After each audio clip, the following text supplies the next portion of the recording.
राजनीति अब व्यापार बन गई है। इसमें भी नफा नुकसान देखकर ही संबंध और रिश्ते बनाए जाते हैं।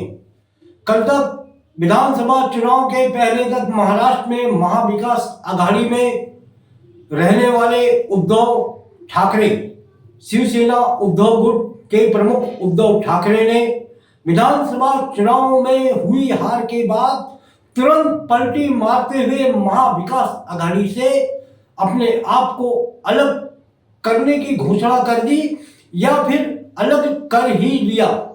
शिवसेना उद्धव गुट के उद्धव ठाकरे और संजय राउत ने पिछले दिनों मुंबई महानगरपालिका के आने वाले चुनाव को अलग लड़ने की घोषणा की। संजय राउत का कहना है कि निकाय चुनाव का महत्व अलग होता है, यह स्थानीय स्तर पर लड़े जाते हैं, इसलिए शिवसेना उद्धव गुट महानगरपालिका मुंबई के चुनाव अलग लड़ेगा।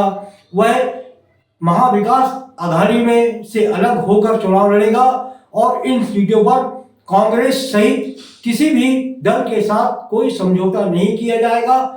कहने का मतलब यह है कि शिवसेना उद्धव गुट अब विधानसभा चुनाव में हार का सबक लेते हुए और राजनीतिक नुकसान की भरपाई के लिए अब अपने आप को फिर से तैयार कर रही है।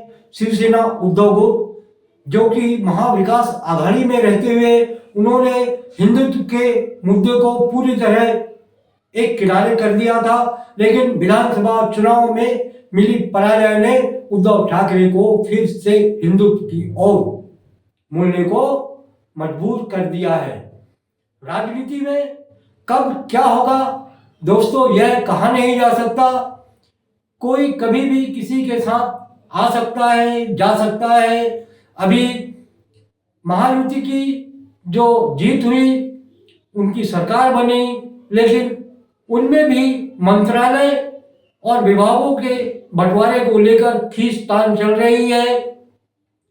छगन भुजबल जो कि राष्ट्रवादी कांग्रेस अजीत गुट के थे, वह मंत्री पद न मिलने से नाराज हो गए और रूठ कर चले गए। कयास तो यह भी लगाए जा रहे हैं कि छगन भुजबल कुछ राष्ट्रवादी विधायकों के साथ भारतीय जनता पार्टी में शामिल हो सकते हैं। यह भविष्य की बात है। राजनीति और मुंबई की बारिश का कोई भरोसा नहीं, यह कभी भी हो सकती है। आगे इसी तरह की खबरों के लिए आप बने रहिए मेरे साथ, देखते रहिए एबीके न्यूज का यूट्यूब चैनल। नमस्कार।